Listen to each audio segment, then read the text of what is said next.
the act of taking the meal to break the fast. I see. So Dr. Zakir, what is the significance of taking the suhoor, the pre-dawn meal?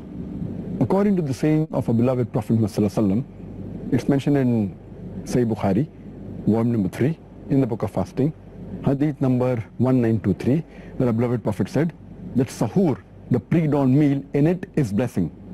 It's mentioned in Sahih Muslim, volume number 2, in the book of fasting, hadith number 2413, that it's mentioned that the difference between the fasting of the Muslims and the people of the book, the Ahl Kitab, the Jews and Christian, is the taking of the suhoor, the pre-dawn meal. So that is the act which differentiates between the fasting of the Muslims and the people of the book, the Jews and the Christians. It's mentioned in the Silsila As-Sayyah, volume number 3, hadith number 1045. Our beloved Prophet Muhammad said that blessings are found in 3 things. One is the Jama, that is the congregation. The 2 is At-Tarid, that's a sort of a food. And the 3rd is the suhoor, the pre-dawn meal. A similar message is repeated in Silsila As-Sayyah, volume number 3, hadith number 1291, where our beloved Prophet said, blessings are in 2 things. One is suhoor and one is a just measurement, that is while weighing. And there are several hadith in which our beloved Prophet ﷺ, he is talking about suhoor, that in it is blessing and it is better for the Muslim Ummah. It's also mentioned in Sahih Al-Jami, volume number 1, hadith number 3683. One of the Sahabas enters the house of the Prophet when he's having his suhoor, and the Prophet says that in the suhoor is a blessing, so do not leave it. And a similar message is given in Musnad Ahmad, where the Prophet said that suhoor is blessed, so do not leave it, even if you have a gulp of water. Because Allah and His angels, they send blessings on the person who has suhoor. And similar messages are given in several Sahih hadith, including Sunan Abu Dawud, volume number 2, hadith number 2337, where a person enters when the Prophet is having his suhoor, and the Prophet says that have suhoor, it is a blessing for you, and in the suhoor is a blessing. So there are various hadith talking about the blessings of suhoor. So it is a ni'mah. And the reason the Prophet always said to have suhoor, so that the people don't overburden themselves. Because when we fast, they should have the suhoor, so that, they don't overburden themselves and they have the proper fast. Okay, thank you very much for that answer, Dr. Zakir. Just a little question, or it could be just a clarification, regarding the historical significance from the Quran regarding suhoor, the pre-dawn meal. Before the Quran stipulated exactly how it should be taken, how did the Sahaba, the companions of the Prophet Muhammad sallallahu alaihi wasallam, start and begin the fast?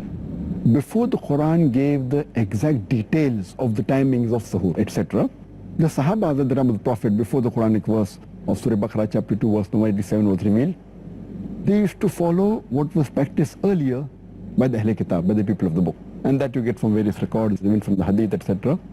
And at that time, they were supposed to have the iftar immediately after sunset, and once they went to sleep, they could not have any meal. Then they had to fast the complete next day, and they could only have the meal next day after sunset. So this was the practice that was followed earlier. And there's a hadith which is mentioned in Sahih Bukhari, book of fasting, hadith number 1915, where it mentions about a Sahaba by the name of Qais ibn Sirmar al-Ansari, and he comes one day to the house at the time of iftar after doing a lot of hard work, and he tells his wife that I'm hungry, please can I have some food for iftar? So the wife says, there's no food in the house, I will go and get from outside. So when she goes out to get food, because this Sahaba, Qais, may Allah be pleased with him, he was very tired. So before the wife comes back, he goes to sleep. Sleep overtakes him. So by the time the wife comes back and she sees the husband sleeping, she says, oh, what a disappointment. Now we can't have the meal. So when he gets up, next day he could not have the food, and he had to fast the whole next day. And by the time evening comes, he faints. So they took the matter to the Prophet and told him what had happened. And after that, the verse of the Quran, Surah Baqarah, chapter number 2, verse number 187 was revealed that you can approach your wife and eat and drink until the white thread of dawn is differentiated from the black thread. So then were the rules laid down. That means you could eat the full night, and then the verse continues, you can fast till the night falls, means till sunset. So before this verse was revealed, the action of the fast was different. They could have only one meal immediately after sunset, and once they sleep, they could not have again, until this verse of Surah Baqarah chapter 2 verse 97 was revealed. And that's what we follow today. Well, that's very comforting to know that we can have the dawn meal, because I think a lot of people will be suffering otherwise. The mercy of Allah subhanahu wa ta'ala, indeed. Dr. Zakir, you mentioned a verse just now. Can we just ask you the significance of that verse? Eat and drink until the white thread of dawn appears distinct from the black thread. When this verse was revealed for the first time, Surah Baqarah chapter number 2, verse number 187, it said that eat and drink till the white thread you can differentiate from the black thread. The moment this verse was revealed, the Sahabas understood the meaning as the verse was revealed, and it's mentioned in Sahih al-Bukhari, volume number 6, hadith number 4509, that one Sahaba, the moment he heard this verse, he took 2 hair strings, one black and one white, and he kept it beneath his pillow. And when he got up for suhoor, he tried to differentiate between the white string from the black string, and he could not really understand, so he went to the Prophet and asked him, what does it mean? And another hadith that's mentioned in Sahih Bukhari, volume number 6, hadith number 4510, where it says that one Sahaba, he took 2 threads, one black thread and one white thread, and he tied it in his toes, in the legs, and he kept on eating until he can differentiate between these 2 threads. But when they went to the Prophet and asked, what does it mean that until you can differentiate the white thread from the black thread, then the Prophet made them understand that what it actually means is until you can differentiate the white thread of dawn, that means the light of dawn, from the black thread of night. And then the verse was revealed incomplete, and the word of dawn was revealed later on. First the verse was until you can differentiate the white thread from the black thread. Then Allah reveals in between white thread of dawn. So the complete verse then is revealed. So then it was made clear, and our beloved Prophet Muhammad, he explained the meaning of 2 fajr. And he said that the first fajr is known as the false fajr, where you see a vertical white streak of light, which is somewhat similar to the tail of a fox, but that is known as the false fajr. And the second fajr, which is the true fajr, is when the redness of light, it spreads horizontally in the sky, which you can see it in the mountains and which reaches the houses and the streets. So that is the true fajr, that is the break of dawn, when a person should stop eating at that time. And this is clarified further in the hadith of the Prophet Muhammad. It's mentioned in a Sahih hadith of Al-Bayhaqi, hadith number 8003, where the Prophet said, the first fajr does not prohibit you from eating the food, and it does not make the fajr prayer lawful. And the second fajr, that is the true fajr, it makes the eating of food prohibited, and it makes the fajr salah lawful. So we made the differentiation between the 2 types of fajr. And further it's mentioned in the hadith of Sunan Abu Dawud, volume number 2, in the book of fasting, hadith number 2348, where the Prophet said, let the people continue eating and drinking and should not stop when they see the white vertical light. And they should keep on eating until they see the horizontal redness of fajr. That is the true fajr. And it's further mentioned in Sahih Muslim, volume number 2, in the book of fasting, hadith number 2407 and 2408. Hazrat Aisha, may Allah be pleased with her, she said that let not the call of Bilal, may Allah be pleased with him, and the whiteness of the first fajr deceive the people, and let them not stop eating. That means they can continue eating. And there's another hadith which says that let not the call of Hazrat Bilal deceive you, continue eating until you hear the call of Maktoum. So this actually is the complete meaning of the Quranic verse, that you can eat until the white thread of dawn becomes distinct from the black thread of night. Thank you very much for the answer. Dear brothers and sisters, inshallah, we'll meet soon after a short break. It is Ramadan. Dear brothers and sisters in Islam and humanity, Assalamu alaikum. Welcome back to the show, Ramadan, a date with Dr. Zakir. I'm your host, Yusuf Chambers. Today, we are discussing the topic, Suhoor and Iftaar. Dr. Zakir, is there any specific time for taking the Suhoor mentioned in the Sunnah of the Prophet Muhammad sallallahu alaihi wasallam? As far as the Suhoor is concerned, Suhoor is the pre-dawn meal. It can be taken any time from midnight up to just before the break of dawn. And as the Quran says, which I mentioned earlier, in Surah Baqarah, chapter number 2, verse number 187, eat and drink until the white thread of dawn appears to you distinct from the black thread. So you can have the Suhoor anytime from midnight up to the break of dawn. But according to the Sunnah of the Prophet, it is preferable to delay the Suhoor as late as possible and just before the break of dawn. That is preferable. And there are various hadith mentioning about that. There's a hadith which is mentioned in Musannaf Ibn Shayba, hadith number 9057, where a man tells Ibn Abbas, may Allah be pleased with him, that he had the Suhoor till he doubted it was the break of dawn. The moment he had a doubt it was break of dawn, he stopped. So Ibn Abbas, may Allah be pleased with him, he said that keep on having the meal until a doubt is clarified that the dawn has broken. It's mentioned in Sahih Bukhari, volume number 3, in the book of fasting, hadith number 1921. Zayd bin Thabit, may Allah be pleased with him, he said that after he had Suhoor with the Prophet, he went for Salah. The time difference between the Suhoor and the Adhan is equal to the time required to recite 50 verses of the Quran. Further, it's mentioned in Sahih Bukhari, volume number 3, in the book of fasting, hadith number 1918 and hadith number 1919, where Hazrat Aisha, may Allah be pleased with her, she said that the Prophet said that when you hear the Adhan, when you hear Bilal, may Allah be pleased with him, pronounce the call for prayer, pronounce the Adhan, please don't get deceived by it and continue eating and drinking until you hear the Adhan of Ibn Maktoum. For he does not pronounce the Adhan until it is dawn. That means you can eat till dawn. That is the time for Suhoor. But there are various hadith talking about the Sunnah of delaying the Suhoor.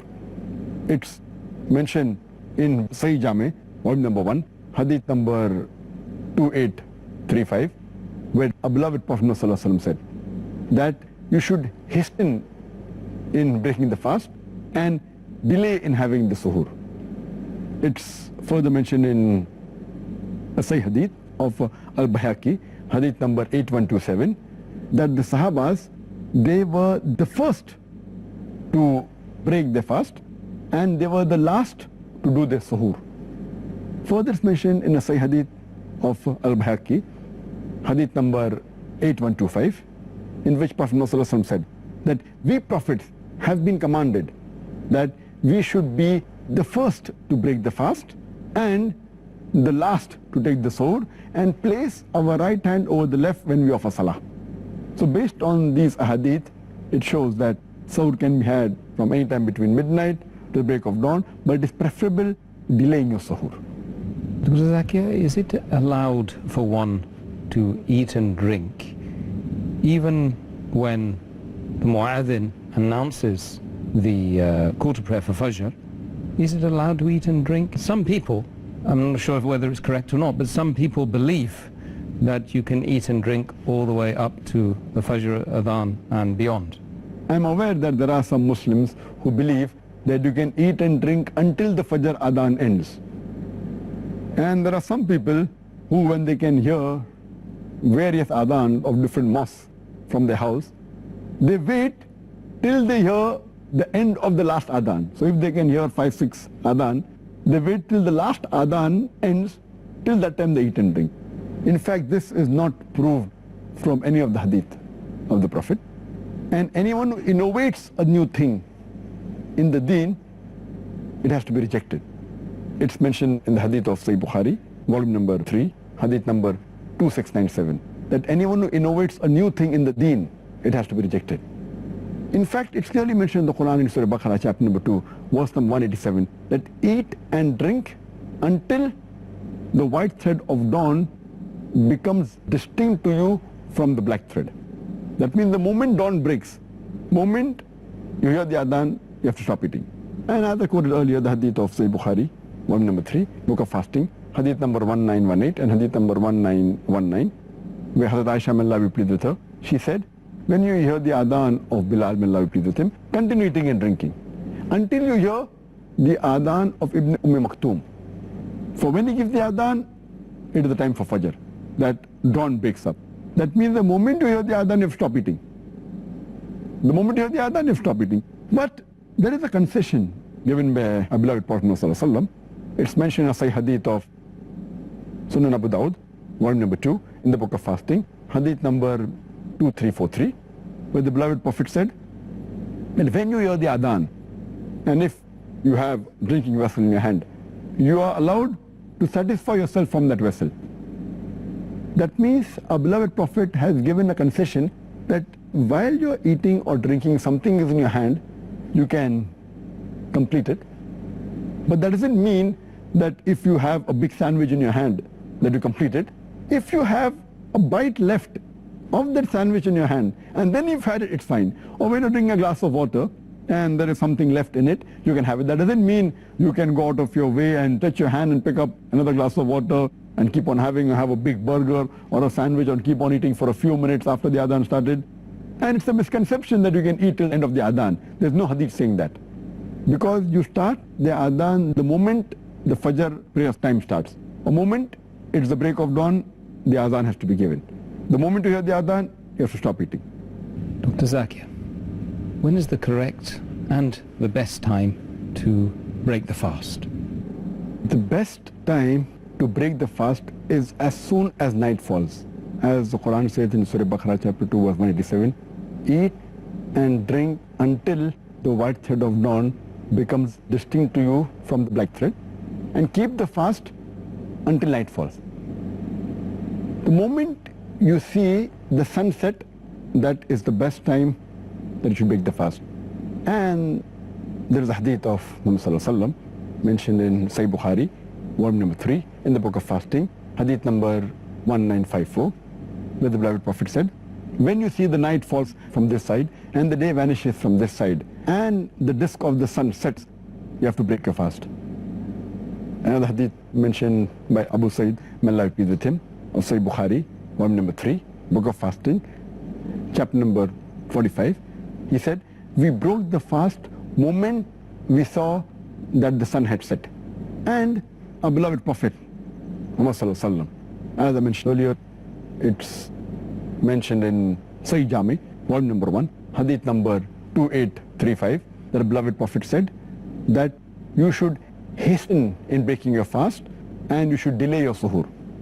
It's mentioned in Sahih Hadith of Al-Bayhaqi, hadith number 8127, that the Sahabas, the companions of the Prophet, they were the first to break the fast and they were the last to have the suhoor. It's also mentioned in Al-Bayhaqi, hadith number 8125, that Prophet Muhammad said that we prophets have been commanded that we have to hasten in breaking our fast and delay our suhoor and keep the right hand over the left while offering salah. There are various other hadith which specifically mention that we have to hasten the breaking of the fast.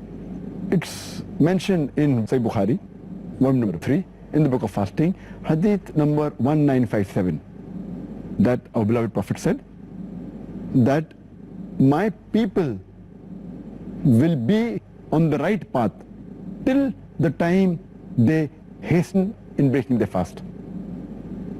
It's further mentioned in Sahih Ibn Hibban, volume number 8, hadith number 3510, where the beloved Prophet ﷺ said that my people will be on the sunnah till the time they do not wait for the stars to break the fast. Our beloved Prophet ﷺ also said, it's mentioned in Sahih ibn Hibban, hadith number 3509, that the beloved Prophet said that my religion will be seen till the time my people, they hasten in breaking the fast and not do like the Jews and Christians who delay the fast.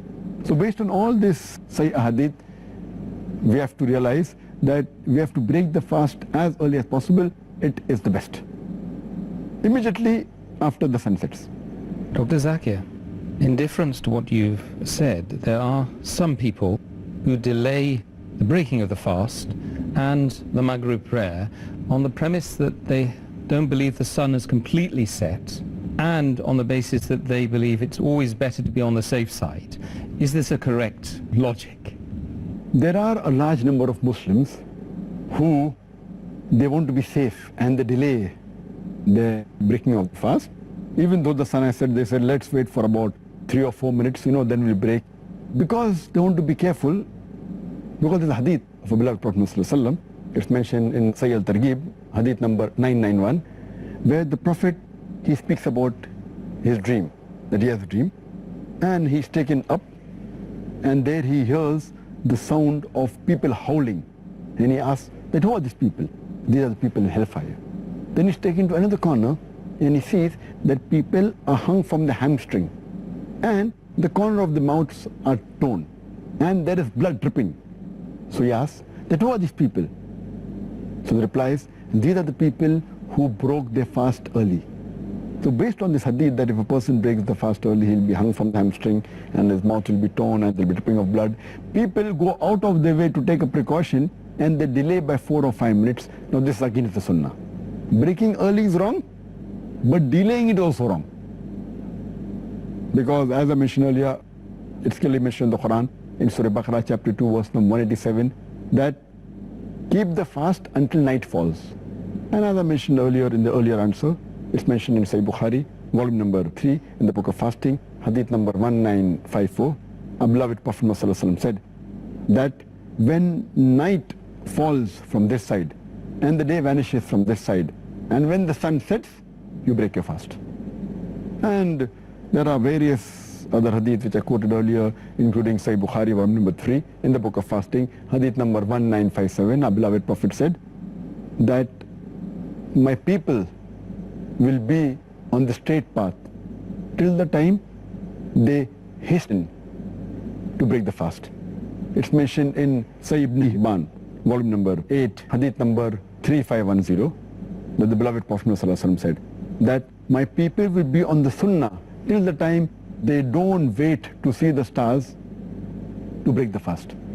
And it's also mentioned in Sahih ibn Hibban, volume number 8, hadith number 3509, that the beloved Prophet ﷺ said that my religion will be seen till the time my people hasten in breaking the fast and do not delay like the Ahl Kitab, the Jews and the Christians. So here there are various hadith talking about you should hasten breaking the fast. But natural, it should be after the sun has set. We cannot break the fast before the sun sets. But the moment it's confirmed that the sun has set with your own eyes, or nowadays there are clocks, there are watches, you can easily time yourself.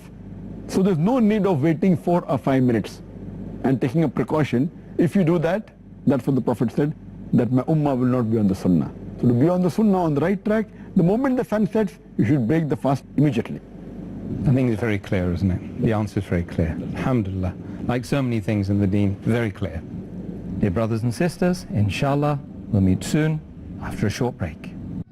It is Ramadan. Dear brothers and sisters in Islam and humanity, Assalamu alaikum. Welcome back to the show, Ramadan, a date with Dr. Zakir. I'm your host, Yusuf Chambers. Today, we are discussing the topic, Suhoor and Iftaar. Dr. Zakir, what did the Prophet Muhammad sallallahu alaihi wasallam prefer to eat in breaking his fast? It's mentioned in the hadith of Sunan Abu Dawud, volume number 2, in the book of fasting, hadith number 2349. It's mentioned that Prophet Muhammad sallallahu alaihi wasallam, when he used to break his fast, he used to have fresh dates, rutub, fresh dates. And if he did not find fresh dates, he used to have dried dates. And if that wasn't available, he used to have water.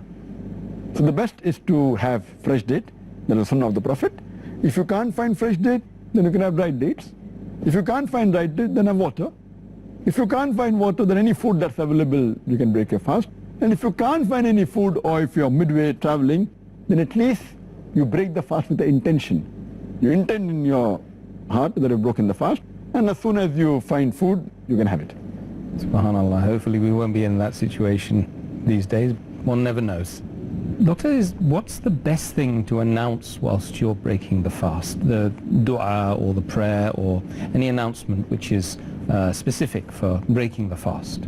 Many Muslims, they say many du'as before they put the food in their mouth, and all these du'as that is there of breaking the fast, most of them, they are zaif or they are unauthentic, they are mawdu.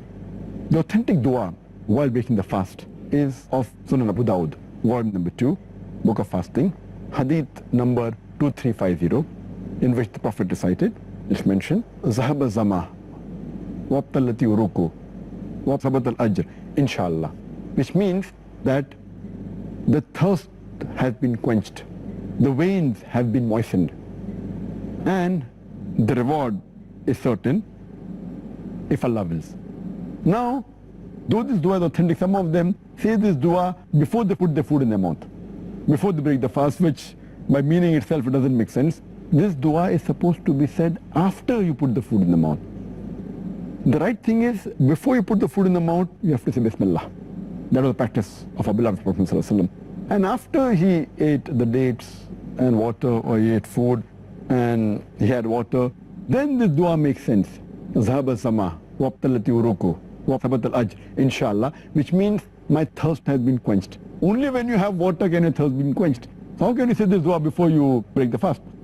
Only after you break the fast and you had dates and you had the fruits or you had the food and then you had water, can you say that my thirst has been quenched and my veins have moistened and the reward is certain, inshallah. And there are various other hadith of our beloved Prophet ﷺ. So as far as the dua, immediately before breaking the fast, say Bismillah, and after breaking, when your thirst is quenched, you have to read this dua. But there are other hadith. It's mentioned in Ibn Majah, volume number 3, hadith number 1752, that the beloved Prophet said that the dua of 3 people are never unanswered, means they're always answered. That is the dua, the supplication of a just ruler and imam, the dua of a person who fasts until he breaks his fast, and the dua of an oppressed. The same message is repeated in Ibn Majah, volume number 3, hadith number 1753, that a person who fasts, his dua accepted when he breaks his fast.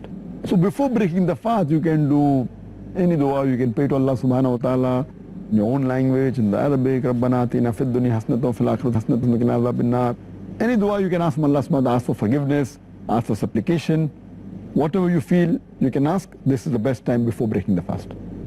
Thank you very much, Dr. Zakir. Now we are furnished with the information. We can go out there and break our fast more appropriately, inshallah. Dr. Zakir, now we've completed the interview stage on Suhoor and Iftaar. Once again, we have many questions from the audience, and I think it's time that we answered some of them, don't you? Inshallah. The first question, member of the audience, he asks, or he or she could be, different du'as are recited at the beginning of the fast, during the Suhoor. Which is the most authentic? As far as reciting any dua, I do not know of any Sahih hadith in which the Prophet has recited any dua at the Suhoor time, or any of the Sahaba has mentioned any dua. I don't know of any. In fact, what our Prophet said, it's mentioned in the hadith of Tirmidhi in the book of fasting, hadith number 730. Our beloved Prophet said that anyone who has not intended to fast before dawn, there is no fast for him. The Prophet so said, hadith of Sunan Nisai in the book of fasting, hadith number 2331. Our beloved Prophet ﷺ said, there is no fast for a person who has not intended to fast the night before. That means intention is compulsory for fasting. It should be done before the break of dawn, or as the hadith says, that the night before. Means any time before the break of dawn you can intend. But when you intend, you need not say it loudly. It's not required. Because intent in the heart. So the main thing is intent in your heart that you're going to fast, and that's sufficient. When you want to pray, you intend, you do niyyah for praying, and you pray. You don't have to say it loudly. The same way, you don't have to say that I intend to fast. But many people, many of the Muslims have invented words in Arabic or in different languages that I intend to fast tomorrow, etc., which we don't find in any of the Sahih Hadith, and neither do we find in the sayings of the Prophet or of the Sahabas. So the best is to intend in your heart, that's it, and there's no particular dua for suhoor. Okay, that's very enlightening, that answer. Hope that answers the question of the participant, the audience. Next question from our audience. If a person has the intention of waking for the suhoor, but unfortunately he or she doesn't manage to wake up, is his or her fast still accepted? If a person before sleeping has the intention of fasting tomorrow, and he had the intention of getting up for suhoor, but could not get up for suhoor because he overslept, etc., having suhoor is not fard, it's a sunnah. Our beloved Prophet said in Sahih Bukhari, verse number 3 in the book of fasting, hadith number 1923, he said that in the suhoor is a blessing. It's a sunnah, recommended sunnah, but if a person oversleeps, it's not a fard to have suhoor, because he had the intention of getting up, he had the intention to fast, his fast will be accepted. Jazakallah khair, Dr. Zakir. Next question. Somebody wants to know, did the Prophet Muhammad sallallahu alaihi wasallam recommend any particular food for the dawn meal? It's mentioned in a Sahih Hadith of Sunan Abu Dawud, volume number 2, in the book of fasting, Hadith number 2338. The beloved Prophet said, the believer's meal, the best is dates for suhoor. For the pre-dawn meal, for suhoor, the best meal is the date. The Prophet also said, it's mentioned in Musnad Ahmad, Hadith number 11086. The Prophet said that have suhoor even if it's a gulp of water. So the best is dates, and he had other things, and we should also have water. So these are the things that the Prophet recommended for suhoor. Dates must have some amazing scientific qualities. We need a program in itself just to discuss that. Dr. Zakir, next question, question 4. There's a hadith which mentions that if a person eats or drinks forgetfully, then Allah has provided him with food and drink. Last Ramadan, whilst fasting, my husband requested me a glass of water. Not realizing that he was fasting, I served him with a glass of water and he drank. Should I have reminded him that he was fasting, or consider it a provision from Allah? The question has rightly mentioned that the beloved Prophet ﷺ, he has mentioned in Sahih Bukhari, volume number 3, in the book of fasting, hadith number 1933, the beloved Prophet said that if a person unintentionally, out of forgetfulness, while fasting, has something to eat or drink, he should complete his fast. And what he has eaten and what he drank, he should think it's from Allah subhanahu wa ta'ala.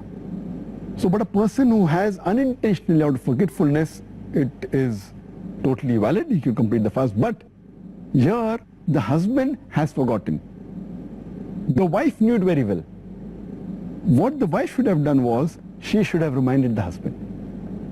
Because the Quran says in Surah Al-Imran, chapter 3, verse number 110, تَأْمِرُونَ بِالْمَعْرُوفِ وَتَنْهَوْنَ عَنِ الْمُنْكَرِ. Enjoin what is good and forbid what is wrong and believe in Allah. So here, it was the duty of the wife to remind the husband that he was fasting. And Quran says that ta'awun al-birri wal-taqwa, that they help each other in good deeds, goodness and righteousness. So here it was the duty of the wife, because she knew that the husband was fasting. If she did not know and she gave it, it would have been forgiven. But because knowing very well that the husband was fasting, she purposefully gave it to him.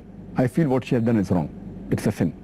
But as far as the husband is concerned, he asked for water not knowing that he was fasting. His fast would be accepted, it would be completed, and that's the provision from Allah. But she should have reminded him. So she's at fault, the husband is not at fault. Jazakallah khair for the answer, Dr. Zakir. Another question, we're racing through them now, we've got so many questions, subhanAllah. How do we calculate the time of suhoor and iftar in countries which have no distinction between night and day?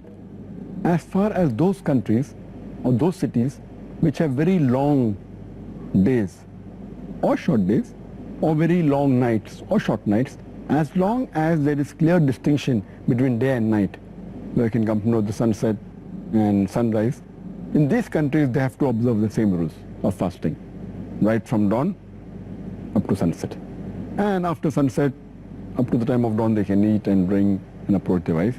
But in those countries and those places where there's no distinction between the day and night, where you can't come to know when does the sun rise, when does the sun set, or you have day for days together for more than 24 hours, or you have night for nights together, for more than 24 hours.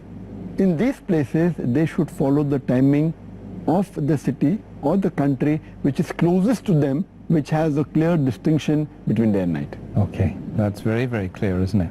Dear brothers and sisters, inshallah, we'll meet soon after a short break. It is Ramadan. Dear brothers and sisters in Islam and humanity, Assalamu alaikum. Welcome back to the show, Ramadan, a date with Dr. Zakir. I'm your host, Yusuf Chambers.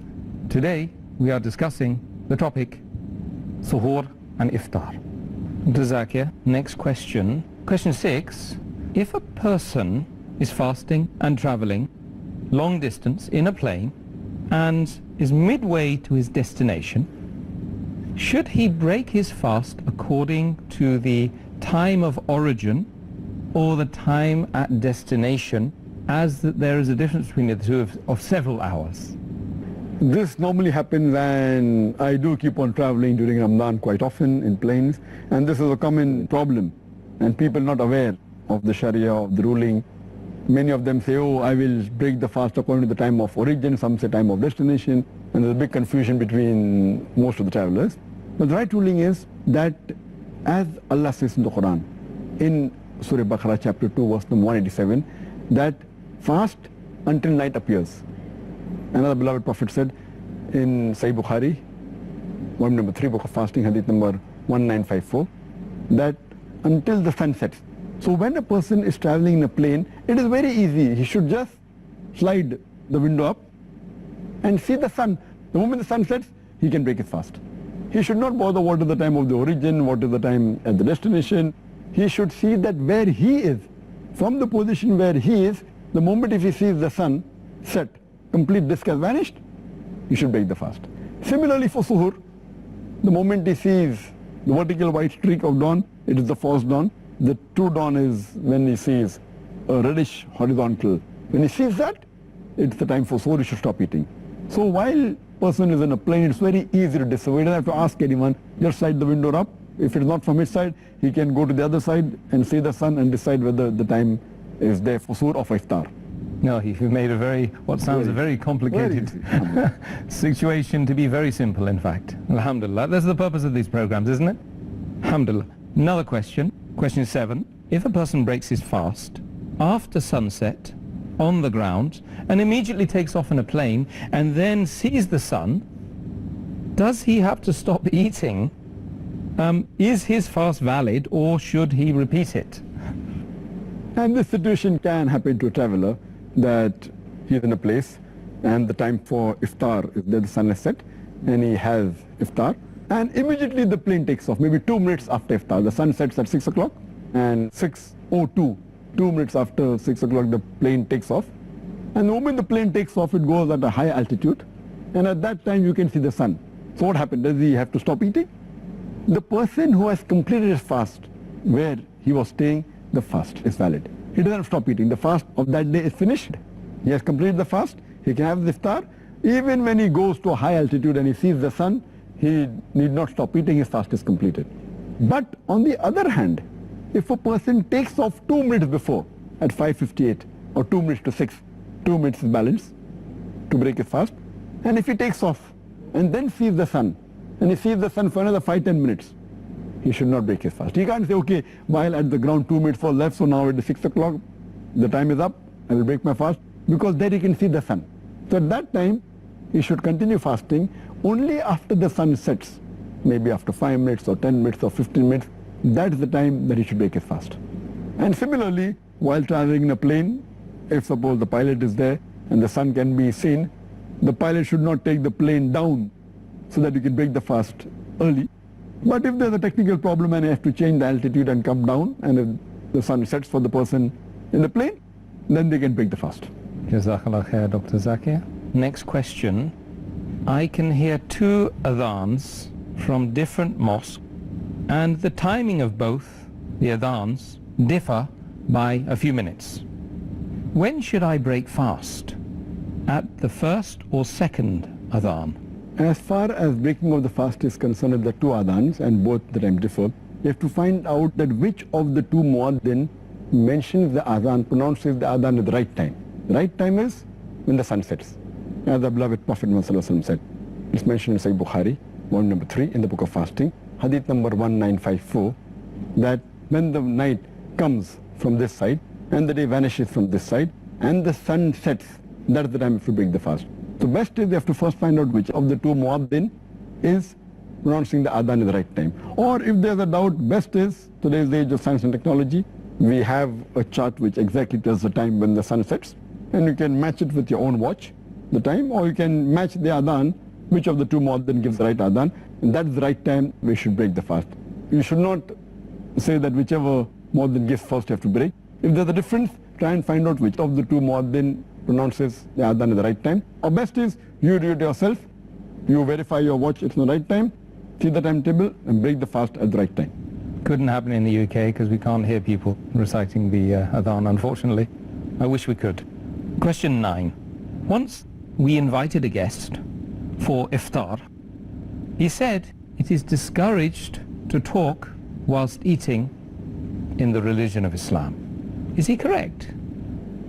I don't know of any hadith of the Prophet ﷺ where he said that you should not speak while eating, etc. In fact, Allah says in the Quran in Surah Nisa chapter 4 verse 59 that if there's a difference, go back to Allah and His Rasul. There's no text in the Quran which says you should not speak while eating.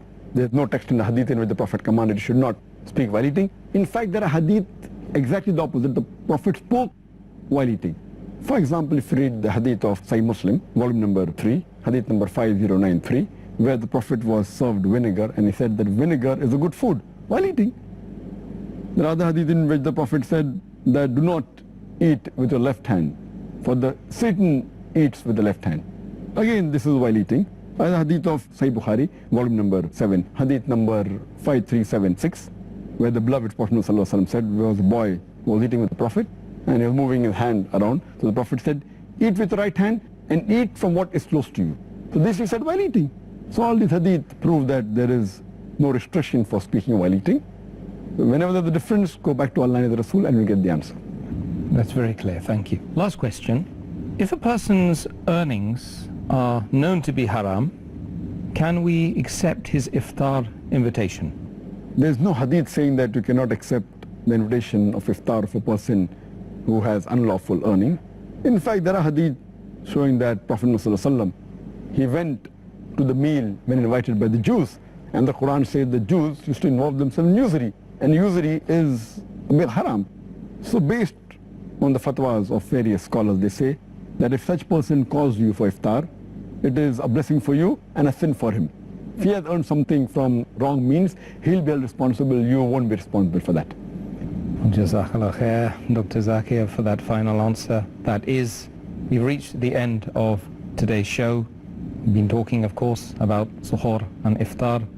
And, brothers and sisters, now you've got plenty of ammunition to go forth in this Ramadan. Make sure you start your fast and end your fast in the correct way. I ask Allah subhanahu wa ta'ala to bestow peace and blessings upon all of us during this holy month of Ramadan. And I would ask you to join us tomorrow, same time, when we will be discussing the objectives of fasting. Assalamu alaikum wa rahmatullahi wa barakatuh. حافظين ذاكرين قانتين خاشعين قانتين خاشعين مسلمين مؤمنين للإله عابدين شهرنا صوم وعتق وقنوت فيه صدق يومنا صبر ورفق بدموع البائسين رمضان قد أهل بالصيام وأطل مسعدا أهلا وخلا